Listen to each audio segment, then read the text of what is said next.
Greetings, everyone, and welcome to the 16th edition of Cinema Effect. I'm Zach, and I'm joined by. Oh no, what was it? Oh yes, Disney's number one hater, Jaden. I had a new nickname, Oh, and I I forgot, like that but I one. got it. Yeah. I don't hate Disney. I just hate, Thanks. like, Yeah, I thought it was good. we just need to clear up. I hate Disney as a corporation, not their products. I get you. I Yeah. get you. Thanks for clearing that up. And John Cena the third, Liam. Oh, hello. That's good. How are you all? You good? Yeah. It's good. I'm glad. I'm glad to hear it. Well, this is Cinema Effect, the podcast where we review and talk about a different movie every single week. The show posts every Monday. You can find us on YouTube, Apple Podcasts, and Spotify. So please subscribe, rate us, and all those things. All the audio apps. We'd appreciate it. It helps our algorithm and all that bullshit that no one can understand or control. And please submit your questions, thoughts, reviews for next week's film, whatever you like. Submit shit in the comments. We'll read it, but we do, of course, have our specific question prompt of the week.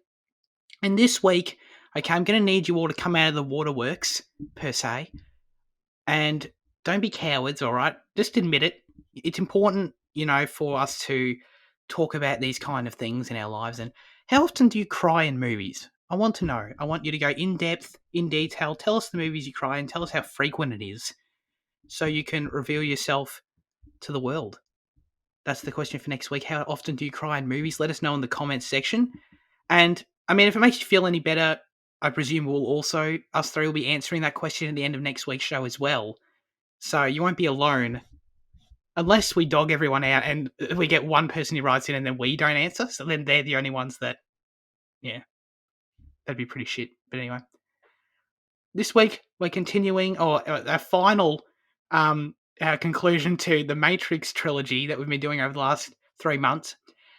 The Matrix Revolutions is what the third film is called. Jaden definitely kept forgetting Can we just, what the like, movies are call called. it 2 and 3? Because I'm going to, like, get so confused during the show.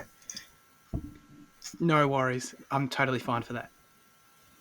The Matrix 3, also The Matrix Revolutions, if you can remember that. Cheers, Finny. It opened in the US on the 27th of October 2003. It was directed and written again by Lana and Lily Wachowski. I mentioned in the last episode we did on, I was about to say Revolutions. We did on Reloaded. We did on 2. We did on The Matrix 2, that episode. I mentioned how they were both shot at the same time, this film and that film. And originally, I do believe that these films were meant to release like weeks apart, which is definitely interesting. But it ended up releasing a number of months apart, which is, I mean, obviously the fact that they released in the same year is still quite unique. Once again, the film stars Keanu Reeves, Carrie-Anne Moss, Lawrence Fishburne, and Hugo Weaving. It had a budget of $150 million, a worldwide box office of $427 million. So, I mean, there's still like a fair amount of interest, I guess, in this film at this point. Not everyone was burnt out. The genre was action sci-fi, had a runtime of 2 hours and 9 minutes. The synopsis is: the human city of Zion defends itself against the massive invasion of the machines as Neo fights to end the war at another front while also opposing the rogue Agent Smith. There we go, guys. Rogue Nation, what? Mission Impossible. Yeah. Let's just do that. Can we just do Mission Impossible today? I would love that. Anyway, Fitzy, what do you think of The Matrix Revolutions 3? Yeah, it was average. About the same quality as the second one, but I thought it was slightly better in some ways. So, yeah. Okay. What about you guys? Yeah, Jane. I thought it was leagues beyond. Like, I thought it was way better than Reloaded. Yeah. Yeah, Yes, I think. you got it. Yeah. Yeah, like it's still not great, but like watching Revs made me realize how poor Reloaded actually is. So I mean, yeah. Yeah. I guess this movie kind of did a similar thing for me too, where, wow, I gave Reloaded a 4. Like, it should have really been lower, you know? But I don't think... You guys sounded a bit too positive for my liking, okay? I think this movie's not good at all. But I'm going to have to think really hard about if I like it more than Reloaded or not, because I feel like it's not as egregiously terrible as Reloaded.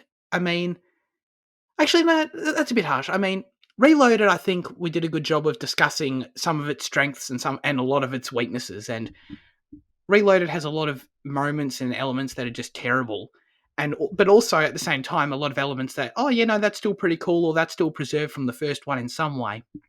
Whereas I think this movie um, just kind of flatlines in that it hasn't got any egregiously terrible moments. There's no cake orgy equivalent scene, thank God. Um, there's no terrible shit in it.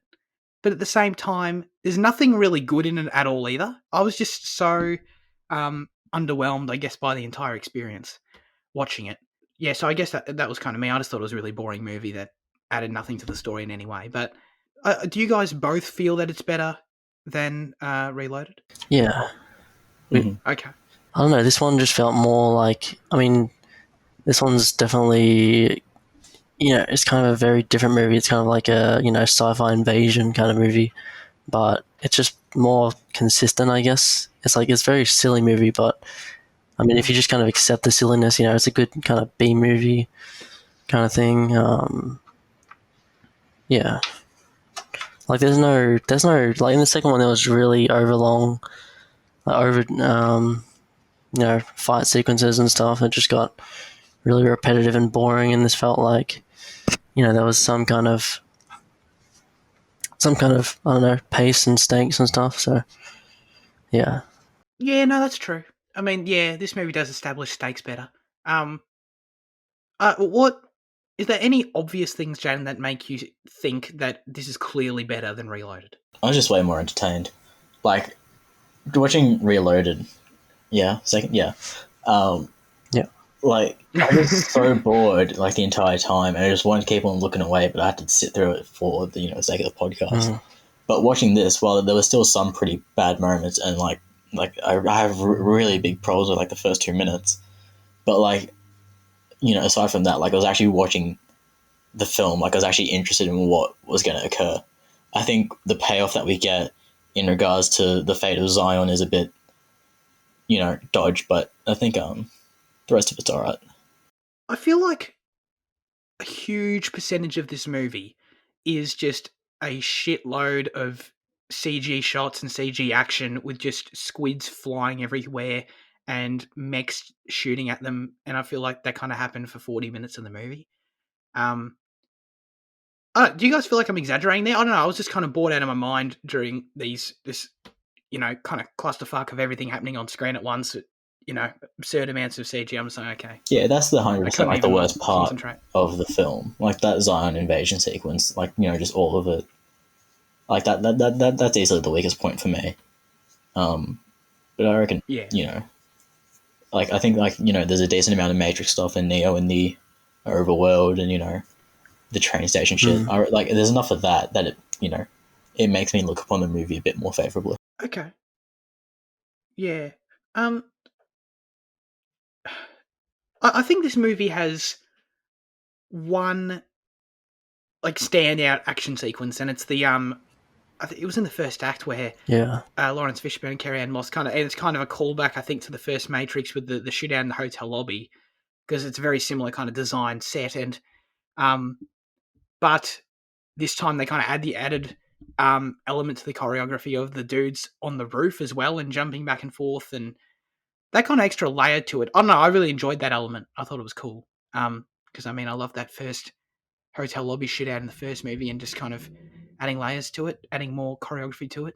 I was totally down for that. But yeah, the rest of the action in the movie did nothing for me at all, and especially those CG shots I was talking about, that whole invasion sequence where it's just a bunch of dudes in mechs. They're just like sticking their arms in the air, like pointing at the enemy and just like screaming. Yeah, it was unsatisfying. Definitely, because there's nothing propelling the action. There's literally no choreography. There's not even any. They're not even doing anything physically. They're just like sticking their arms up, going, "Ah!" All right, cool.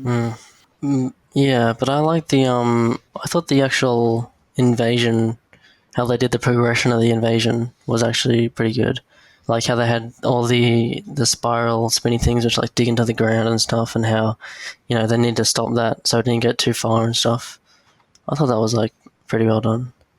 I mean, not like super well done, but it was good. Yeah, yeah, I guess.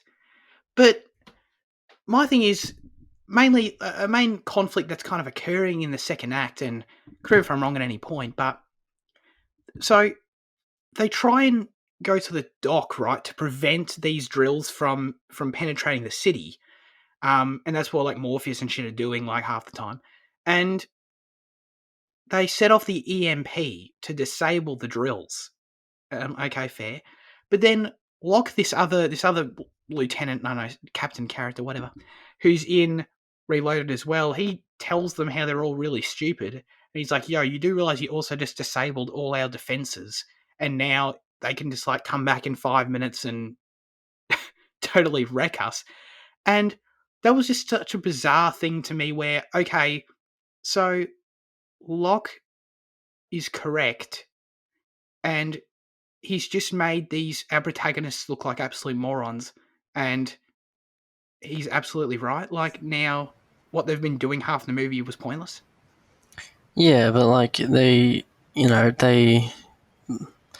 that saved them enough time so that Neo could like do the stuff still with the Oh, yeah. make the deal with the big baby machine thing. Yeah, they're Whatever like that is. Morpheus and Locke were looking at it from different perspectives, you know. Yeah. Okay. Oh, I guess that kind of links back into Morpheus' kind of just blind faith in Neo. He's like, yo, I'm just going to do whatever it takes to give him enough time. Yeah. I don't know what he's doing, but okay. No, I'll accept that.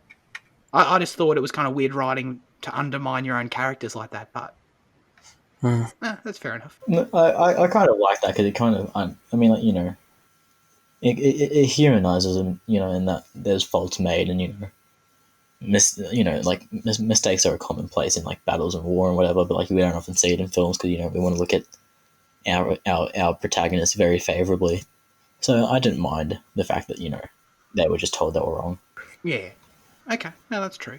I think this movie's really weirdly constructed.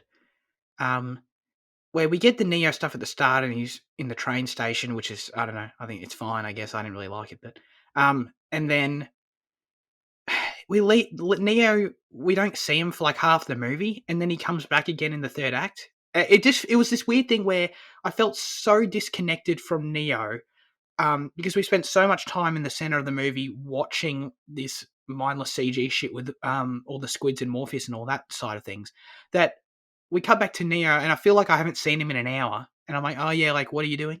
It was just kind of strange that I feel that there wasn't more intercutting between the two kind of storylines. Yeah. I would have liked to see more Neo, I guess. It just felt kind of everything he did. Especially since everyone on the other side, on Morpheus' side, is so desperately relying on him. It just felt so strange that we felt the audience just feels so disconnected from him because we don't see him for ages. And then we finally cut back to him once Morpheus had already done the EMP thing. Yeah, So there was like no tension anymore. It was like, okay, so Morpheus is born in the time, now we're just going to spend ages with Neo and he's going to do his thing. And to be perfectly honest, I don't know if it's simple or not. I've got no idea. I don't even really understand what Neo does at the end of this movie, to be perfectly honest. He saves Zion, I guess, cool, but I don't get it. So, Yeah.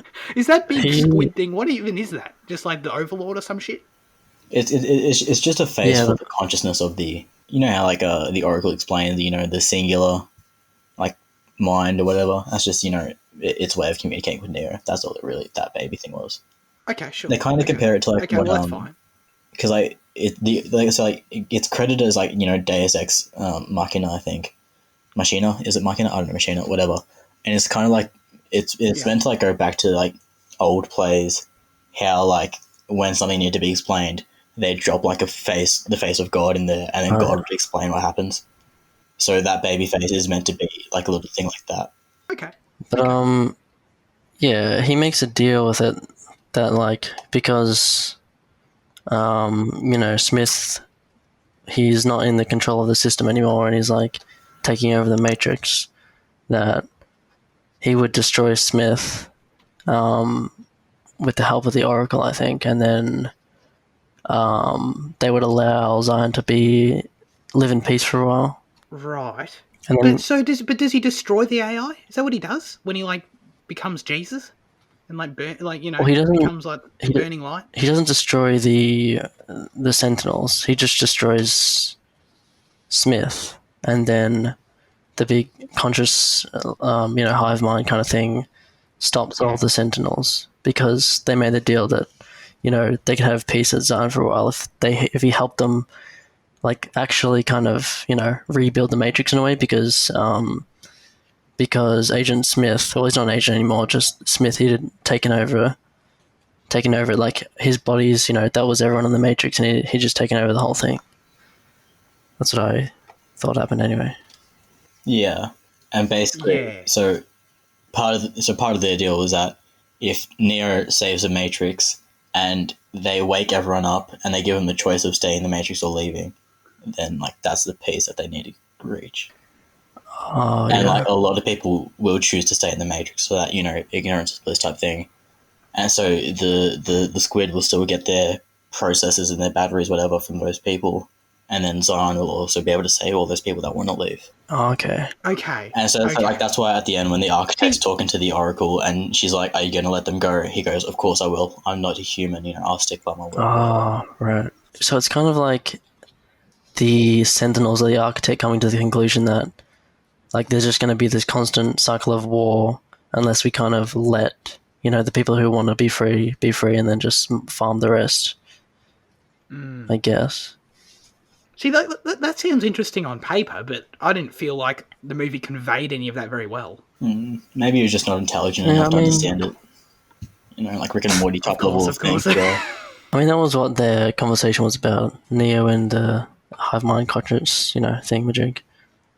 But I guess that's where Yeah. it's mentioned. Yeah, no, that makes sense. I guess it was just more the literal what we're seeing happen with him beating Smith, and then the weird moment where he kind of becomes burning light person, and then the shit happens. Then we get the Oracle scene, like all of that kind of fitting together. And as I'm seeing it happen on screen, it's just like what did he actually do? What actually just happened? It just didn't convey it very literally well, I don't think. Which, I mean, if it's meant to be purely philosophical, then okay, that's fine. But I feel like that's not really what they should be going for. Yeah, I just saw it as like, yes, to destroy Smith, and that's what happened. Yeah, I guess. Yeah, all right.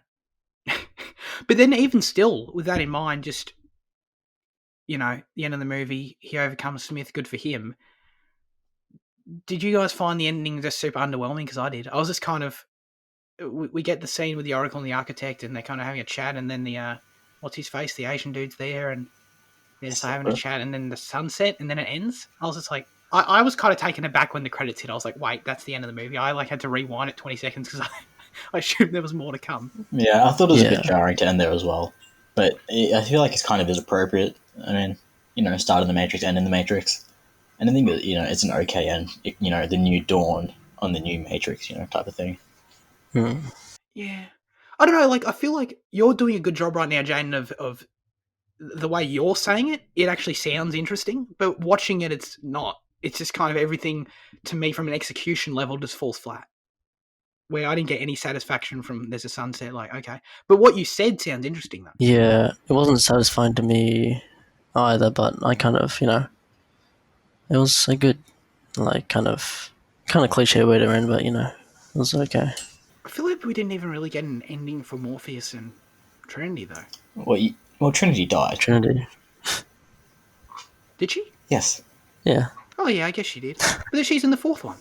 What? Is she? Yeah, I know. And, like, that kind of spoils, like, for people at the time watching, in 2003, they would be like, all right, I see she's dead. But now, because we have this knowledge that she's going to return, we're, like, kind of like, oh, what's going on here? See, I didn't even compute that she died because I knew she was in the fourth one, so I feel like I'd already mentally decided she doesn't die in this movie. And now that you say she died, of course she did. Like, literally, the scene goes forever. But yeah, okay, I guess she does. So, but like, did that scene carry any significance for you guys? I don't know. I Not can't really. even really remember what they were talking about. Yeah, they were just like having a drawn out conversation. Of just like, I don't know, something along the lines of, I guess you're gonna do this. Good for you, Neo. Yeah, and it's like, yeah, you saved me once, but this time let me go and shit like that. Oh yeah, that kind of shit. Yeah. I don't know. I was okay. I liked that that shot where they go above the clouds. That was cool. That was You cool. see the yeah. sun, and that was a cool shot. She got to like see that for her death. I thought that was like interesting. The thing is about like that Yeah. shot, because like I kind of forgot, like, like what kind of doom the world was just cloud cover and not the fact that like the sun burnt out or anything like that. I mean, like, the sun's still there and they can still like harness the energy, and like if this like race of AI is like super intelligent, surely they can figure out a way to actually utilize the sun, but by building towers above the clouds, so they don't have to use the humans at all. I mean, It's true. Right. Maybe it's just easier to use the humans. I don't know. yeah, I was reading because it's like in the original script the humans were meant to be processors, not batteries or something like that, but then the directors changed it because they thought human processors was too complex for audiences to understand. I Right. reckon we would have been, Really? yeah, we would have been. I think we would have been able to deal Semantics, with like. it. Yeah. So everyone's favorite ending to the Matrix Reloaded was, of course, the crazy reveal that dude Smith's out there in the real world. Even though we already knew that earlier in the movie, but like for some reason it's meant to be surprising. And so in this movie, the dude Bane, I guess, who is Smith's real world incarnation. So he just springs up and like starts hurting him and shit, but then he just dies. So Mm. was that? Well, I guess we kind of touched on it a little bit, but was that idea just meant to be? Look how powerful Smith is now. He's no longer an agent. Just kind of emphasizing that to us. Because other than that, like, what purpose did that Bane character serve? Yeah, I guess it was just the former. Yeah, he's growing out of the control of the Matrix. Yeah. Yeah. I don't know, like I thought it was a bit weird in Reloaded alone, but with this and how it explains that, like how the squid lost control of Smith and how he's reaching. Yeah. I feel like, yeah, I feel like it was alright. Yeah, I mean, still not happy with Yeah. still not the best thing, but it's fine. Yeah, it's fine, I guess. Like that's why I like my view of most of the stuff in the film. I'm not like, oh, this is cool and this is great, whatever, but like I'm like, oh yeah, that's fine. I'll accept that. Yeah, same, yeah. Yeah, me too, me too. But then that also kind of, for me, is a bad thing, because if you're, these two wanting to continue this story, wanting to make this Matrix a trilogy, and have this franchise, and, if their solution, if their conclusion to their narrative is just, like, it happened. Like, I forgot about it the next day I watched it. So, I don't know. I feel like if this is all you got, maybe not bother. I think like the idea still of like, actually helping the Matrix and like Neo and what's his name? Smith's like growing out of control of the Matrix and all this was like, I feel like it's still interesting ideas here, but maybe the execution just kind of fell off, in 2 and 3. Yeah, because I do like the idea. I think it's the Oracle that mentions it. I think that because Neo is built up as obviously the one in the first film, and how Smith has basically become the zero, or his kind of opposing force in every way, and is building power in the same way. I like that as an idea. I do. But yeah, execution wise, it's just kind of okay, cool. They have their big final fight that, of course, these two opposing characters throughout the entire trilogy have to have a big final confrontation, and it happened, and it was okay. It just kind of, Like with the final fight, I thought it was pretty decent. Like, I think that was one too many, air bursts where the rain stops, and like that CGI shot of like Keanu's fist splitting the rain and then punching, Smith that final time, whatever. Like, that was pretty bad, but like the rest of it, it was just kind of fine standard stuff. And I think the music was decent. Choreography was all right. When they started flying around, there was a bit too much, but it was all right. yeah, the flying around was a bit too much. It's just so dull to me, though, because I feel like you get any 14-year-old who watched the first Matrix movie. Okay, so Mr. Teddy, my dude, you like the Matrix, okay? Can you please design for us what this fight? We're doing a trilogy now. In the third movie, can you design what Smith and Neo's final fight would be like? And little Timmy designs the fight, and that's exactly what we got. It's just generic as shit. Okay, what do? They're in the Matrix, they fly around a bit, they punch each other. Okay. It's just, there's no creativity fused into it for me at all. Well, I mean, the final conclusion is kind of the creative part. The fact that, like, the reason that Neo does win is because he kind of reminds Smith that he is a program and that he will never be able to ascend above what he's been programmed to do, and that Neo has choice whereas Smith doesn't, and whatever. Like that was an alright way to resolve it. Yeah, no, that's true. From a story perspective, I get that, but nonetheless, though, I just from a pure action set piece perspective, I don't really know what Yeah, it didn't do anything for me. Oh, hang on. Yeah, the reason I brought up Bane in the first place, trivia time. Ian Bless was cast as Bane in part because of his dead-on impression of Hugo Weaving and his partial resemblance to Weaving. I mean, I don't care about he doesn't really look like Weaving that much. Let's be honest. I think it's kind of in like his like facial structure. I kind of see it. Like, I mean, obviously it's not dead on. I mean, he obviously he's not clean shaven like Weaving is and whatever in this film. But I think because they bring a similar on screen presence for sure. No, that's true. That's true. I wanted to bring this up though, just because I assume that he was dubbed. With Hugo's lines, and the fact that it's not, and he's doing that's actually him doing an impression of it's actually pretty cool because it was dead on. It was spot on. Yeah. I was like, dude, that's just Hugo Weaving's doing VO, but it wasn't. That's cool. Yeah, it was good. I don't know why it took like Neo and like Trinity so long to figure out that it was Smith in like his body. I mean, like, I mean, he's acting. Oh, that was yes. I'm like, how can you not like piece this together? I mean, oh my, like Jesus Christ, man. Yeah. Thank you so much for bringing that up. That was one of the worst parts of the movie for me. This standout terrible moment.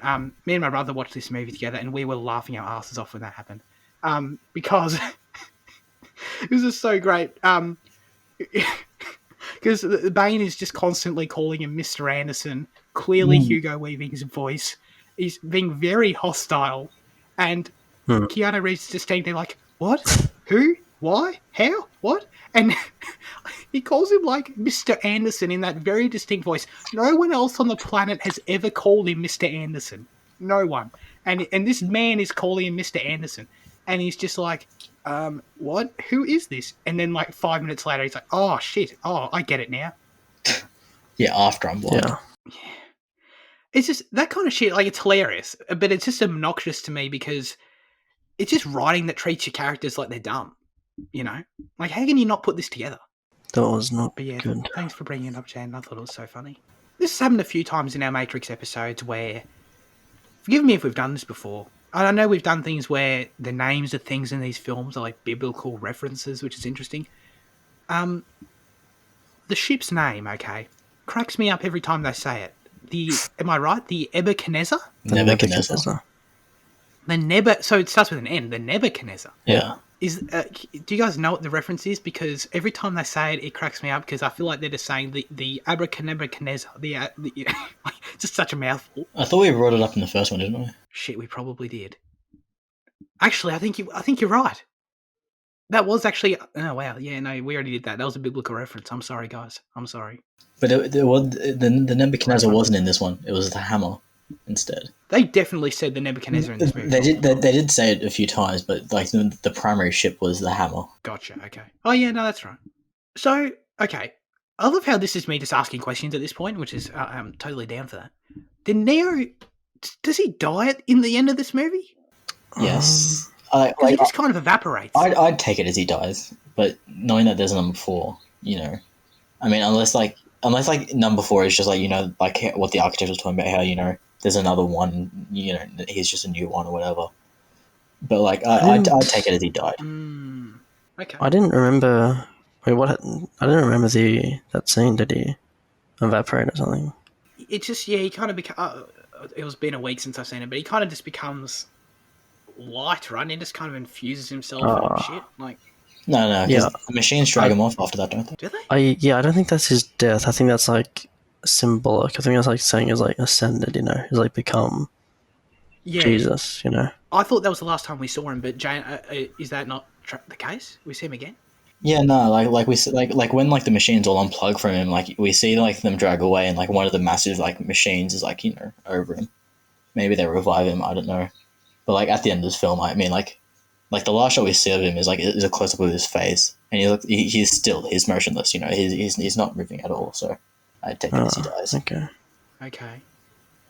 So Like, what is 4? What even is 4? You know, I feel like it can't be. It's not going to be a direct sequel to this movie. They're going to pull some shit, whether it's to do with the Matrix levels and there's more levels than we thought, or whether it's obviously not a prequel, but like something like that where they do something a bit more surprising to us. It can't just follow this movie, because what is there to do after this movie? I don't know. I feel like if they do go for like a direct sequel type of thing, like the war has restarted, it's going to be really really poor. I don't Definitely. Yeah. But it can't be that, like Carrie Ann Moss, like we said, and even Neo, if he's dead, who knows if he's dead? But like those two. But that's what I was saying before. Like how like the architect was saying, oh, there's been a lot of ones in the past, and it's a cycle that continues. Like it could be a rebirthed version of them too. Okay, that's fine, but like, why would Trinity be reborn? She's not special, is she? Mate, I don't know. Like we can theorize about upcoming like possibilities for like hours. I mean, we just gotta wait and see. I mean, can we? I feel like there's not much to say. I just wanted to friggin' try and Turns out that Neo actually cloned himself in one of the Smith agents, and there's still a version of him in the Matrix, and then they go back and save him. They can do anything, really. Yeah, and as a result of that, like, I think whatever 4 is, I feel like it's going to be real dumb. Like, whatever the explanation is for this shit to still be happening and for these characters to still be around, it's going to be something bizarre. And like, okay. Yeah, I mean, I'm excited for it though. It's gonna be a blast. Oh, yeah? I'm excited for the trailer. Like, I'm excited because the trailer, I would assume, by that time we'll have an understanding, obviously, of the title and have also an understanding of what's actually happening, like how any of this shit is still going on. So I'm excited to find out that. I'm not excited to watch the movie. I'm keen to watch it just for this podcast's sake. Oh, yeah, fair. I mean, I guess for that reason I am too. For my own personal enjoyment, I'm not. Yeah. I mean, like, had they never said, oh, yeah, Matrix 4 is happening, I wouldn't have cared. But the fact that they've said Matrix 4 is happening, I'm kind of like, oh, okay. What is actually going to happen with it? So I am interested for my own reasons as well. Okay, yeah.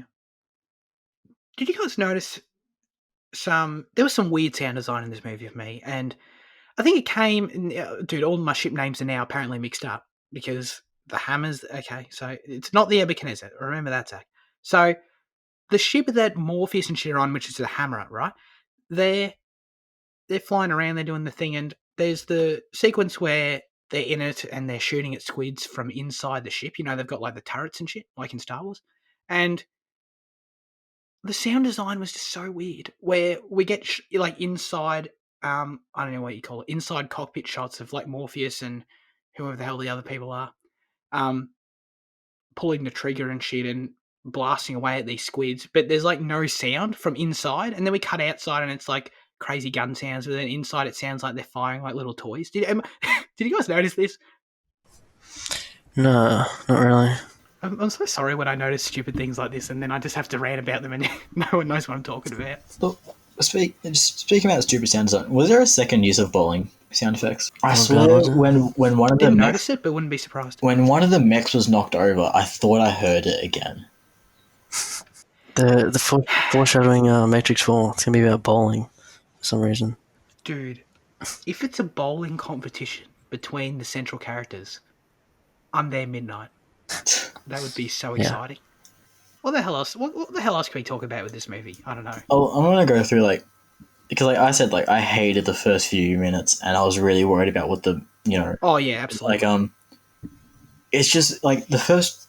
It feels like you had just like a robot. You made like a robot read like 500 pages of script, and then you made that like right like the first few minutes, because like the lines of dialogue are like, afraid you're going to do that. The sooner we find them, the better. Thought you could use something to eat. I mean, it's just they just smack you in the face with such cliche shit for like 2 minutes, and you're like, oh my god.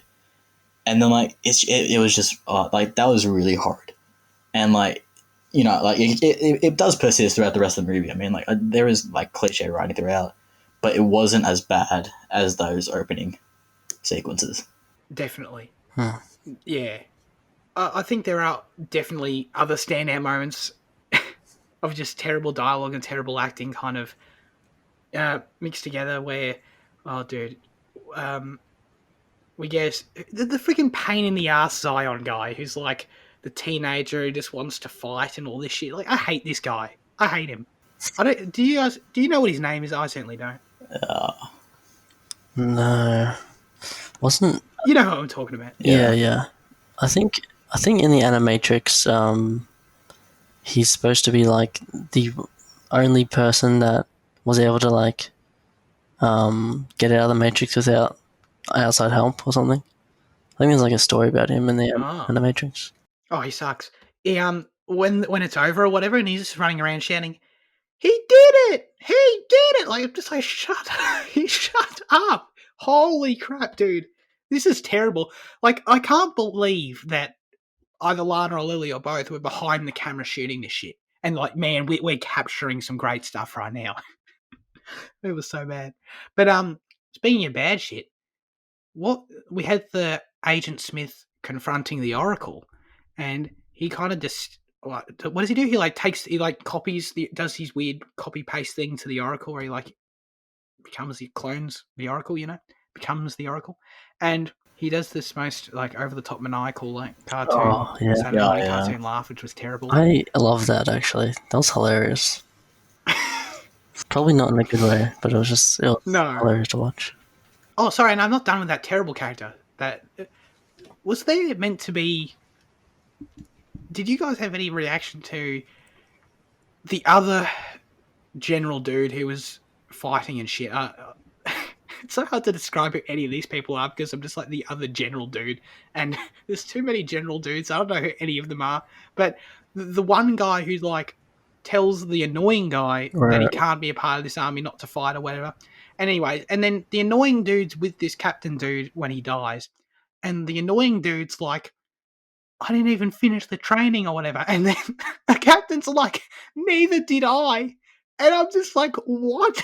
What do you mean neither did I? You're a captain. But is that meant to be like humanizing? Like, what's the point of that? He was just lying to him. Of course, the captain. Neither did I. Program, Nah. He was just lying to make him, bolster his confidence. That's it. It stood out to me as one of the most bizarre kind of in this moment that's I guess meant to be like not emotional, but like meant to be resonant in some way. And it stood out to me as just such a weird dialogue choice to have him saying neither did I. Oh, And you're clearly this military experienced captain. Link didn't die in this one. That's He didn't, that's right. because they're all saying patting the dog and everything like I was building him up for that death, but yeah, he didn't actually have much to do in this movie, really. No, he really didn't. His wife did some Oh things. yeah, his wife, right? Where was he? I guess he was on the ship as well. He was just there. He was on the ship. That was very strange because Reloaded absolutely positioned him as we got introduced to his family, and he has a few things to do in Reloaded. He's not totally. He was memorable enough in that movie for me to know his name. And that's saying something. So then in this movie, 100%, we're thinking he's going to cark it, cool, but instead we get like none of him, and we get all his wife, but none of them die. It was just very strange. And his side kind of like how John Boyega was in the new Star Wars films. Yeah, Rise Skywalker. No comment. Have you guys got any other big points for this movie? Because I can finish trivia if you want me to. Or... No.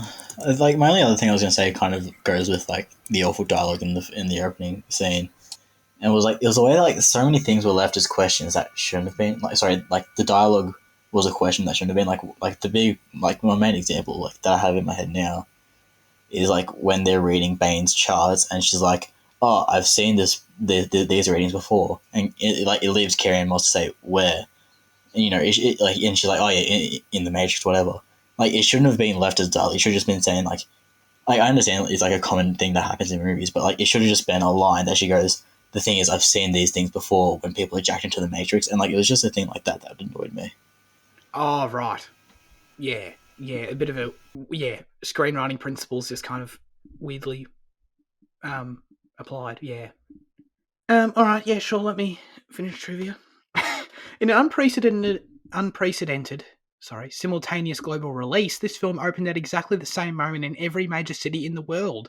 On November 5th, 6 a.m. in Los Angeles, 9 a.m. in New York City, 2 p.m. in London, 5 p.m. in Moscow, 11 p.m. in Tokyo, and the next day, of course, 1 a.m. in Sydney, and at corresponding times in over 50 additional countries worldwide. That is so strange. That is so weird. Mate, how are you going to you film, the majority of your trilogy in Australia and then release it at 1 a.m. our time? Dodgy people, studio execs. Simultaneous worldwide release. Isn't that cool? It's like a revolution. Yeah. I just thought that was weird. I've never heard of any movie ever doing that. So, yeah, I don't know. They clearly thought this movie was a big enough deal to do it. I would have been so underwhelmed if I went at 1 a.m. for this. What do we got? Before she could film her scenes, Gloria Foster passed away. This is the Oracle actress from the first two films.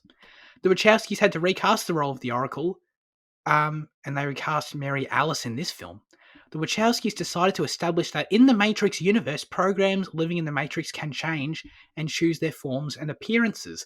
So that's why we kind of get this recasting of the Oracle, and Morpheus and Trinity talk to her and like, wow, you look different. And it's a bit, meta, like we get it. It's a different actress. They notice the actress change. I thought this was a really, really strange choice. I think if you go to the effort of, okay, unfortunate situation that she's passed, okay, cool. You want to recast, you need this character, okay. You establish that they can change appearance. You're going to have Morpheus acknowledge that the appearance has changed. Okay, so like, along all this train of thought, why not just have the Oracle take a completely different form? Like, have it be like an Asian man or something. Have it be like, I don't know, literally anything else. Have it be like a blonde dude, or like a young woman or something. I just feel like if you're going to all that effort, why then just have it be a lookalike? They wanted someone with the same kind of like wise nature type of thing, though, and because like the two actresses were like amazing in real life, that's why they casted. Yeah, I guess. But I'm just thinking, like, in universe, why would the Oracle change appearance to something so similar? Right. Like, oh, I just want to slightly change my nose, like, and my face. Like, okay. I think it's because like older people have like a very trusting face, and the Oracle's a very trusting type of figure. I mean, I feel like it'd be weird to hear all your prophecies and shit from some 14-year-old kid. Oh yeah, sure. But I mean, I feel like you can be careful about casting and get someone who has that same kind of vibe who looks different. I feel like you can do it. Yeah, probably, but I mean, it's not. I like. Did this impact your experience watching the film, or like, is it just something? A little bit. It honestly did a little bit. Like when I saw her, I was like, Jay? this is strange. Yes, because it was a very deliberate casting choice that I thought was bizarre. Right. It wasn't that big of a deal, don't get me wrong. Yeah. It's dropping 4 points from your total score. Oh god. Okay. Excellent. What's our score out of 10 for the Matrix 3 Revolutions? Jaded. Well, I want to start by saying that I'm dropping my rating of Reloaded to a 4 rather than a 5. And I'm giving nice. First time ever in Cinema Effect history. Oh, I've changed so many of my ratings since like we've recorded. I just don't bring it up. Oh, yeah. Bring them up from now on. Bring consistency. Yeah. So I'm dropping Reloaded to a 4, and Revs is going to be a 5 because like in my mind, like when I say films are 4, like I acknowledge that it's not a good film, but it's like if it's a 4, I'd still encourage some people to watch it if it's in their interest, because perhaps they'll have a different experience. So like it's like 4 for me is kind of like my average point, and then 5 is kind of like where I'm like, all right, it's a decent film, and then 6 is good, and then 7 is very good, and onwards and on. So that's a little explanation into me. Fitzy? Yeah, 5. Mediocre movie with some silliness, but good. I don't know, good stuff in here, good ideas. It was good. It's just decent. It wasn't like up and down like Reloaded. It was just a constant kind of quality to it. So yeah, 5. That's true. Yeah, I mean, I agree with your consistency. It doesn't have fluctuations like Reloaded, but I'm giving it a 4. I think it's sure it is consistent, but it's also consistently dull and really boring and uninteresting, and kind of falls flat in a lot of areas. So but yeah, no, I think I kind of established why pretty well. Okay. So it's a 4 from me. Now we have to rank where this goes. So, I mean, do you guys both stand by voting it above Reloaded? Perfect. Majority rules. That's how Matrix ranking goes. Number 1, The Matrix. And then what's this one? Number 2, Matrix Revolutions. And then number 3, Matrix Reloaded is our official ranking of the Matrix. Guys, we completed our first franchise. Woo! Oh, yeah, nice. Well, I mean, 4 is still coming out, so That's true. That's true. But yes, you know what I mean. But yes, that's true. We will have to continue this. Great. Let's do news chat. I've actually got a fair bit this week, surprisingly, of how much value. That's up to you to decide.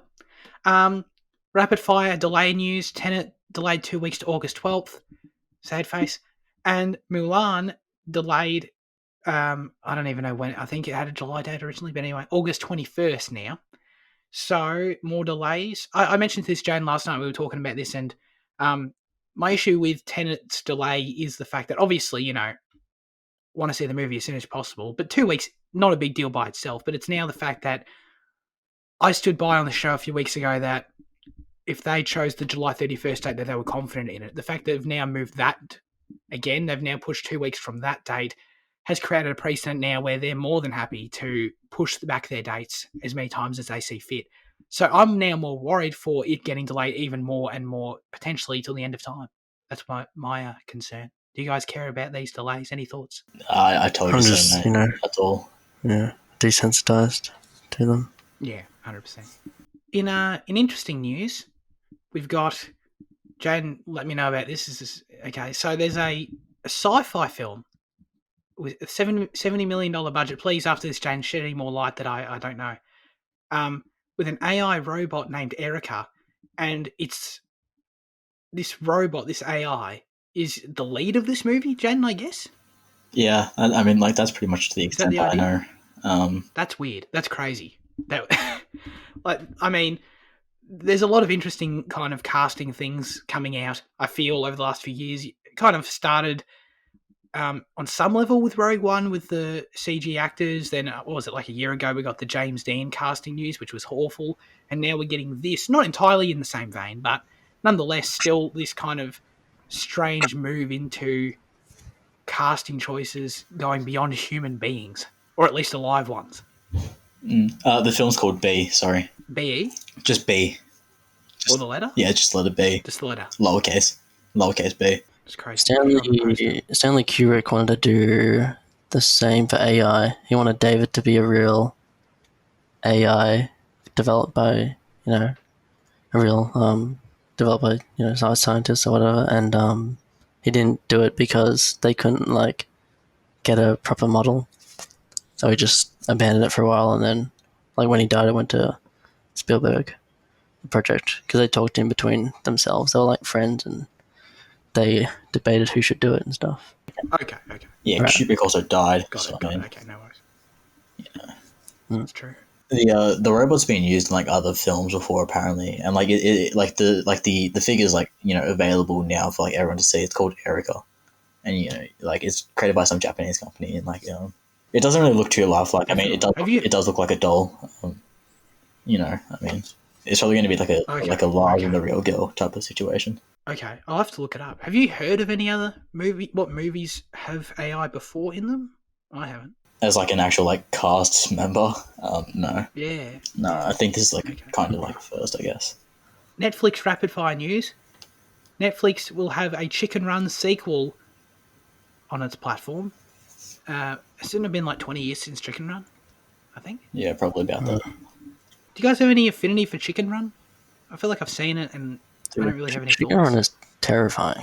Yeah, was there a scene where they chased by dogs or something? I'm pretty sure that scared the hell out of me when I was a kid. Yeah, and they cut the chicken's head off with a butcher knife and real nightmare fuel. Yeah. Holy shit, you're right. They did do that. Scary shit.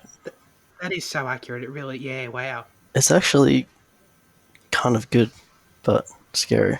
It's not a bad movie, I don't think. Yeah, no, it's pretty good. No, but it's a horror one. Finally. Yeah, finally. I'm sorry, I'm deciding live what stories I should say out loud. We've got Fitzy, get ready to rejoice, get ready to fist pump in the air, okay? It is Paul Thomas Anderson's 50th birthday. Oh, yeah, sorry. Oh, you spoiled it. Yeah, he's 50 today in America. God, he's ancient. Yeah. Nah. Oh yeah, he directed Boogie Nights when he was 26, and that is amazing considering Boogie Nights. Yeah, I've got a question about Boogie Nights. I haven't watched it yet. Do you actually get to see Mark Wahlberg's schlong or not? You see a giant dick, but That's sick. But is it Mark's? no, Oh, shame. it's prosthetic, I think, but Oh, it's good. God damn it! It's good. I I recommend. cannot tell you how disappointed I am that it's not actually Marky Mark's. Mm. That's all we've got for news chat. What have we been watching? I'll tell you what I've been watching. Not much. I did go and see The Invisible Man, guys. Guess what? I went to the movie theater. Oh, wow. I actually went back to a movie Did theater for you the first time die? since February. I didn't die, believe it or not. I did not, in fact, die. It was crazy, but it was a crazy experience going since February. You know, it was absolutely packed in there. So many people. No, there was no one. There was absolutely no one. Yeah. But I watched The Invisible Man in there, and it was good. It was good. I feel like if you haven't seen it, if you imagine what The Invisible Man probably is in terms of what it achieves for the kind of film that it is, you probably got it about right. It's probably exactly what it is, you know?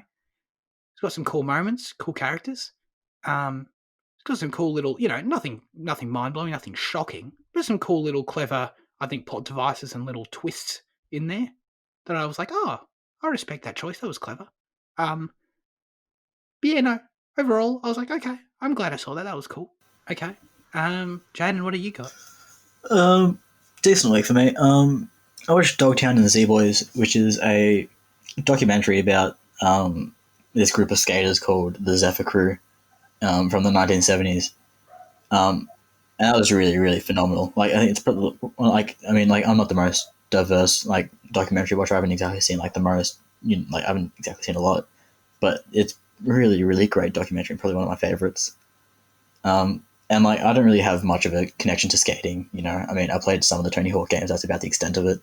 But this was really, really entertaining and just like it's really unbelievable. Like their story and like, I mean, like they kind of revolutionized skating before it was even a thing. It's like they kind of pioneered it and revolutionized it at the same time. And like the aesthetics and like the way they, you know, their way of life is just like it's so romanticized and it's just so idyllic. It's really, really sick. Watched Stanley Kubrick's Doctor Strangelove. That was really good.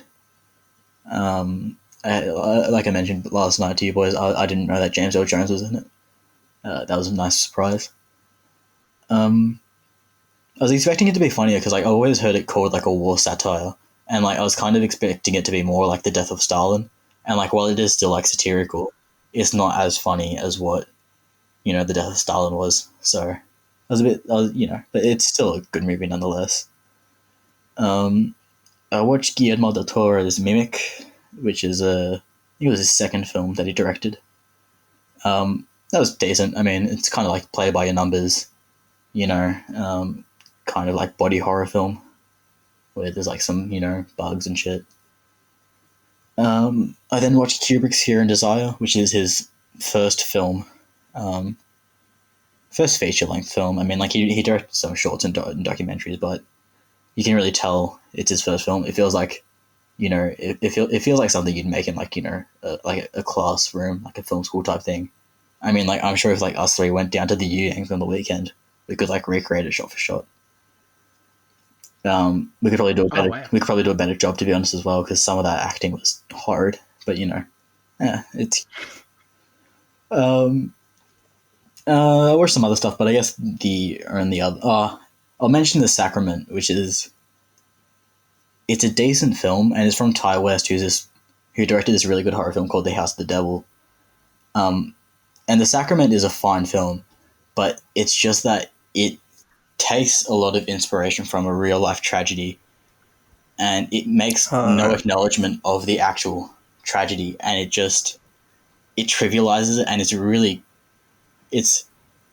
gross depiction of it, and like it pays no respect to the actual event, and like it's for that reason I want to hate the film, but like it's also a decent film, so it's hard to hate it. Right. Interesting. Yeah. And then I also watched Army of Darkness, which is the third Evil Dead film and the best Evil Dead film in my opinion.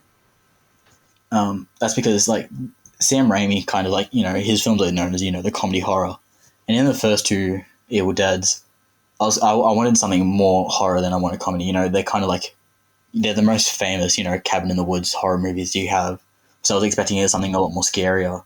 So when they kind of went into those more bizarre elements, it was jarring and I didn't really like it too much. But because in Army of Darkness, you got Ash in 1300 AD fighting zombies alongside Arthur, and like they fully embrace the weirdness, and like in that setting, it really works for me. So I was able to get behind that one. So they're supposed to be like satire, right? yeah. Like satire, yeah. Evil Dead 2 is my least favorite by far, which is which is the one that everyone seems to love though. But to each their own, I guess. Yeah. I saw Tangerine this week.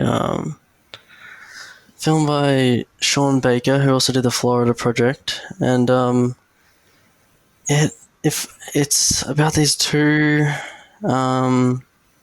black trans women. They're sex workers, and like one of them just got out of prison and found out her boyfriend has cheated on her, and it's like one of those films like all in one day, and she's like trying to find this girl that slept with him, and she like drags her across town to him, and like she's basically trying to find him the whole movie, and it's like the most indie film ever. It's like $100,000 budget. I'm pretty sure it was all shot on the iPhone, and whoa, really? Yeah. That's it was crazy. all shot on the iPhone, and it's like a really dirty kind of aesthetic, but it really like fits like the streets and the the tone that the film is going for, and it's like an ugly kind of beautiful cinematography. Like it's very weird because on one for one thing it's like really low quality, but it's also really like great composition as well. So it's like really kind of interesting. Yeah, it's really interesting in that way, and jarring kind of in a good way. But yeah, it's good. The dialogue is really what it's about. Like it's really sharp and stuff. And Sean Baker kind of focuses on that. Those really lower class people, I guess. The Florida Project also has Willem Dafoe in it. It's about this like lower class apartment complex in Florida, and it just kind of follows these people, and you learn about them and their lives and stuff. And there's also this Armenian taxi driver in the film, and he's kind of connected to this world. So yeah, I'd recommend that. And I also saw Widows, directed by Steve McQueen. He's made a ton of good stuff. He's made Shame, 12 Years a Slave, this, and Hunger. I haven't seen Hunger yet, but it's a heist movie, and it's like it focuses on 3 or 4 different women, and their husbands have died from this failed heist involving like Liam Neeson and John, I don't know, like Bertholomew or something. Oh yeah, he's great. Right. I love him. You don't really see much of them, to be honest, but okay, because they die at the start of the film. It's the premise. It's not a spoiler, but yeah, well, widows, yeah. But yeah, so it's like they've robbed from these 2 black brothers who are running for the the political. They're running for their district or whatever, and so is this other Colin Farrell character. And basically, the money in the heist at the start of the film, where all the husbands die, was burned. So these 2 black brothers, which are like, there's hints that they like used to be like kind of a mob or something. They're basically threatening this woman and then Liam Neeson's wife to, get them their money back, like $2 million or whatever. And so she looks at Liam Neeson's heist diary or whatever, and plans to like do this big heist with these other girls, these other widows. And the film, like, it's not, the most of the film isn't the heist. It's like preparing for the heist, and like all the stuff around the heist, like the political stuff, how it all ties together. And it's just really, I really love how real it plays everything. I think it's what makes the film so great. It's just that, like, I don't know, there's no like theatrics or whatever. It's just really, and like there's also like kind of political stuff in the movie. I mean, there's lots of stuff about, anything like capitalism, race, gender, but those things they're not there to serve a point or like a political point or anything. They're just kind of part of this world of Chicago, this kind of corrupt world. But it's really great. I didn't even know Hans Zimmer did the score for it until afterwards. But it didn't seem like his kind of project. But considering the heist score theme, it is a lot like the Joker's, I guess. But no, it's really great. I don't know. Cool. It's a book, right? Isn't it? It's based on a book. Yeah. Is it? I didn't even know. Gillian Flynn's book. Yeah, I think it is. Right. Okay. Huh, interesting. Right. I kind of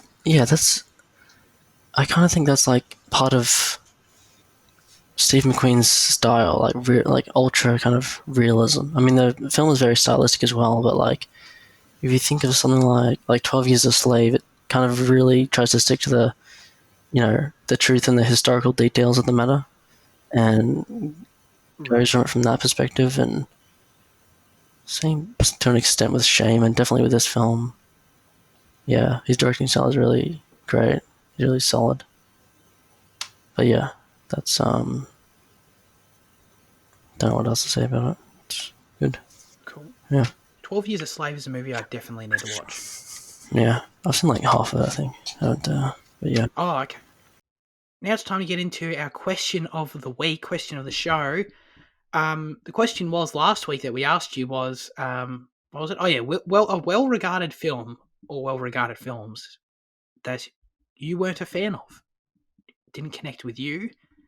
Henry wrote into us with his answer. He said, I'd say an acclaimed film that I was kind of underwhelmed by was, oh Lord, yeah, you guys will know, Mulholland Drive? Mulholland Drive? Mulholland Drive. I think, yeah, yeah, that's about right. Maybe my brain is just too small and smooth to understand. I like that. The complexities of David Lynch's work. Don't worry, Henry, that's me with this movie, The Matrix Revolutions, apparently. But I just didn't comprehend anything that happened and had to Google what the meaning of the film was afterwards. Also, as a bonus, Howl's Moving Castle kind of sucks, at least compared to other Ghibli films. Yeah, okay. I don't know what either of those movies are. Have you guys, you recognise it, Jaden? I've only heard of Mulholland Drive. It's been on my watches for ages, but I haven't got around to watching it. The fact that he doesn't like Howl's Moving Castle is atrocious. I can't believe it. I mean, for someone that's a weeb, how can you not like Howl's Moving Castle? It's absolute brilliance. So this question is going to bring up a lot of spite from all of us, I think. I think Howl's Moving Castle is kind of, it's not a bad Ghibli film. It's just that it doesn't hold the same like thematic, like it doesn't have the same thematic presence that other Ghibli films do, and it's a lot more play by the numbers, kind of just the story of an adventure, and a bit more. It's a bit more straightforward, and I think that's, yeah. I think people expect a bit more from Ghibli, and that's why he might not like it. I don't know. Gotcha. I've seen Mulholland Drive. I really like it. But okay. It is a bit confusing. But I think when you kind of figure it out, it kind of well, obviously when you figure it out, it makes sense. But I mean, like, there's when you figure out kind of what's happening. I wasn't a fan as big of as big a fan of Blue Velvet there. That just felt kind of Lynch being Lynch, but Mulholland, good movie. David Lynch is a director that I know so little about. Yeah. I don't like. I honestly don't know anything about this person other than I've heard his name. I used to always get him mixed up with David Fincher. I thought they were the same person for the longest time. I'm sometimes getting They're confused with not, like apparently. David Cronenberg as well. Yeah. Who's that? He's did like a lot of famous like cult horror films in the 80s. Too many Davids out there. He just does like Stop naming your kids David. weird stuff basically. Right. Okay. That's his whole kind of thing. Fitzy, what's your answer to this question of ours? What's a well-regarded film you weren't a fan of? I don't know. I kind of struggled with this answer because there's no really super well regarded film that I like hate. I don't think, but I chose The Revenant because it was just kind of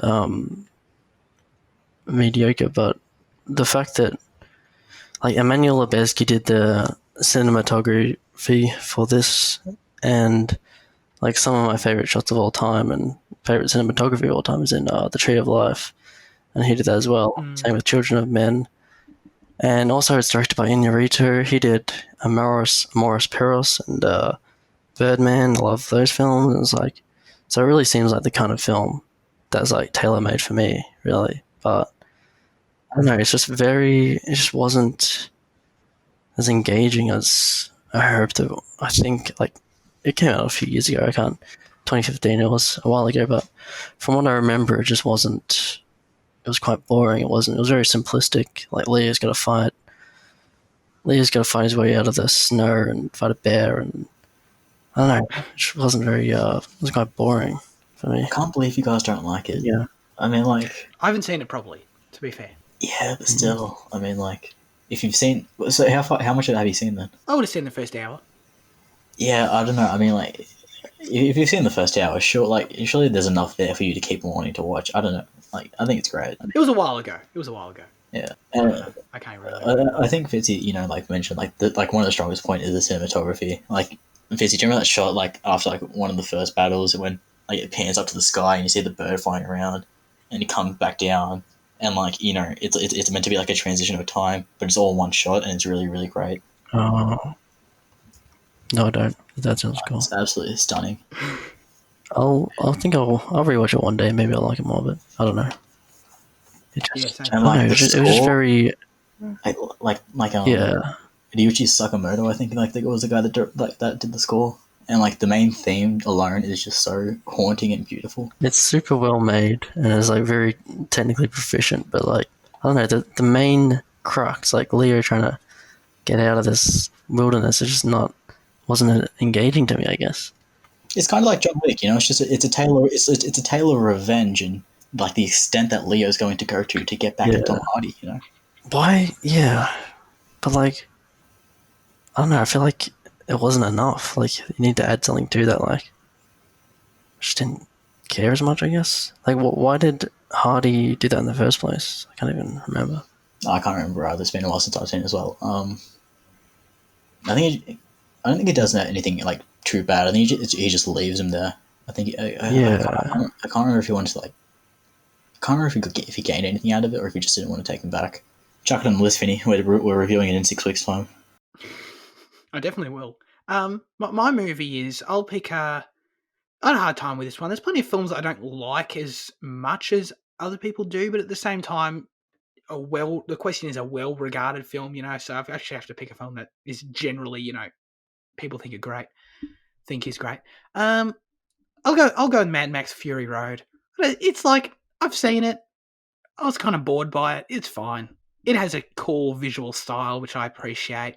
It just lacks any engaging characters or story or anything to kind of get me invested in what's happening on screen. And sure, dudes on trucks in the desert playing drums and guitar that has fire coming out of it, pretty cool. Not gonna lie, pretty cool. But yeah, it didn't do anything for me as a story overall, as a movie. So yeah. All I'm hearing from you two is no respect for Tom Hardy at all. It's Jesus. Wasn't it? But what did he do in the movie? He's just kind of there. He was Max, mate. He was the centerpiece. He's Max. Was he though? I feel like Charlize Theron is the centerpiece. Yeah, probably, to be honest. I don't know.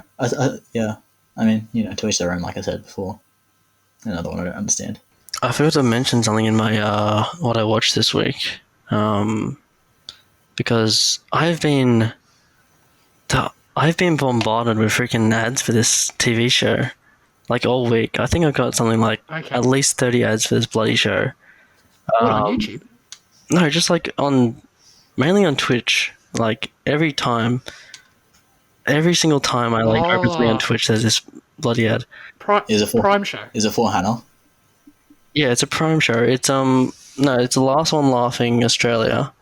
Yeah. And it's Rebel Wilson hosts it, and it's like 10 Australian comedians, and like if you laugh, you're eliminated from the competition. You laugh twice. And I didn't think I was gonna. It just kind of looked average, and I don't know, it looked fine, I guess. But I succumbed to the advertising that was bombarding me.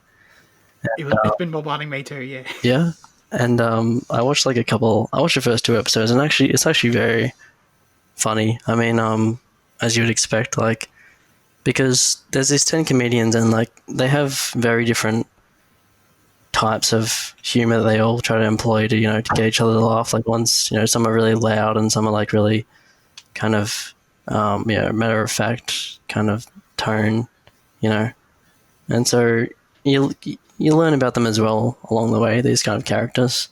So, and it's actually quite good.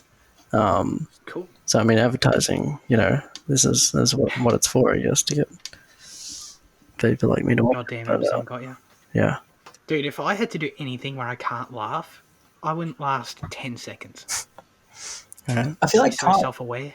Can't laugh, you laugh, you lose, and don't laugh challenges. That's an outdated thing. I mean, that's been on YouTube for years and years now. Isn't that fair? Yeah. But this is like in person. Usually that's just staring at a screen, watching videos and shit. Yeah, they're trying to make each other laugh in the same room for 6 hours. It's crazy, kind of. One guy just gets naked and starts bathing and with Fanta, and the room just has to watch him. that's so good. Oh my god. Yeah. Oh yeah, Jan. Have you answered the question yet? No. What regard a film you weren't a fan of? I was hoping you'd skip over me. Go for it.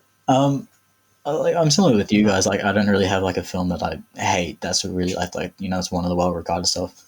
So I kind of have to go along the path of underwhelmed, and what I have found that consistently underwhelms me are your classic horror films, and it's films like Halloween and Texas Chainsaw, and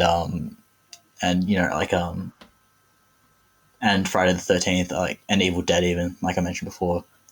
They're these really highly regarded genre films, and they're praised by horror fans or whatever, and so going into them I was expecting a lot, and while they do deliver on some things, there are so many aspects that are just very underwhelming.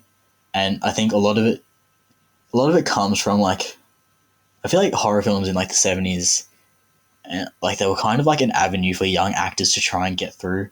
So it feels like it's a lot of fresh faces in both behind and in front of the camera. So it never feels the most technically proficient, or just some of the acting's pretty dodgy, some of the directing's not the greatest.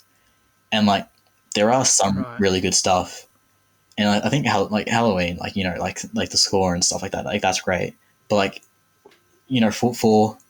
for a film that's meant to have birthed, not birth, but to revolutionize the slasher genre, it's very boring. It's dull. There's no tension in that film at all. So that, I think that's kind of my answer of films that I don't love. They're still decent, but considering how much they're praised. I think there are redeeming factors though. I think the end of Texas Chainsaw, the final shot is absolutely phenomenal and stunning, and made me change my mind completely about the film. But the rest of it is just. Well, one day I might have the balls to watch more horror movies. But that is not this day. Thanks everyone for tuning in to Cinema Effect this week. We appreciate your time as always. Fitzy, what are we watching next week? Okay. I'm grinning right now. Actually, I don't even have to get my notes out. I know what it is. We are doing the masterpiece of modern, movies. A classic of the 21st century, the 2020, a classic of the 2020s. Yes, It's a Disney film, and oh god, we're doing Artemis Fowl for the podcast, we are. and I'm Yes, so excited to talk about it. It's going to be a blast. it's going to be great. Where can people watch it if they On want to do that? Disney Plus, they can watch on Disney Plus, and you should, because very well regarded film. Already up there with The Godfather and The Godfather Part Two Yes. and Parasite, and yeah. Oh, Finny, you could have said Parasite is serious, couldn't you? You didn't like Parasite, did you? Oh yeah. Oh yeah, I could have too. But I mean, no, but I don't think Parasite's bad at all, though. I think it's really good. Ah, right.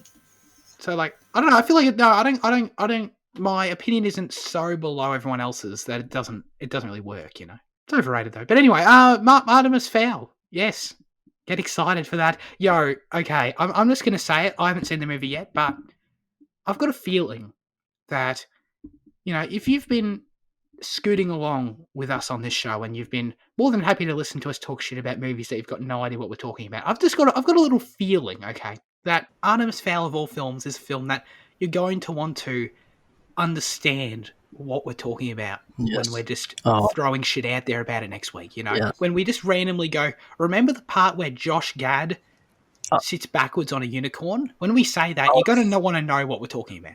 I was literally about to say there's something that happens with Josh Gad in the middle of the film that everyone needs to watch. It involves digging. It's amazing. Everyone Okay. needs to see it. Just even if you don't watch the whole movie, you just need to see that clip. Okay. But yeah, Jaden, Fitzy, thanks very much for doing this thing with me. it's okay. We'll see all of you next time, I guess, or whenever you listen next. I don't know. Maybe you'll click right now on another episode and you'll be listening to us in a matter of seconds again. I say doubt that. I mean, like, can you imagine going from an hour and 20 of this to like another hour and 40 of me? No way. Jeez. Dude, yeah, no, I couldn't imagine. That would suck. Anyway, goodbye.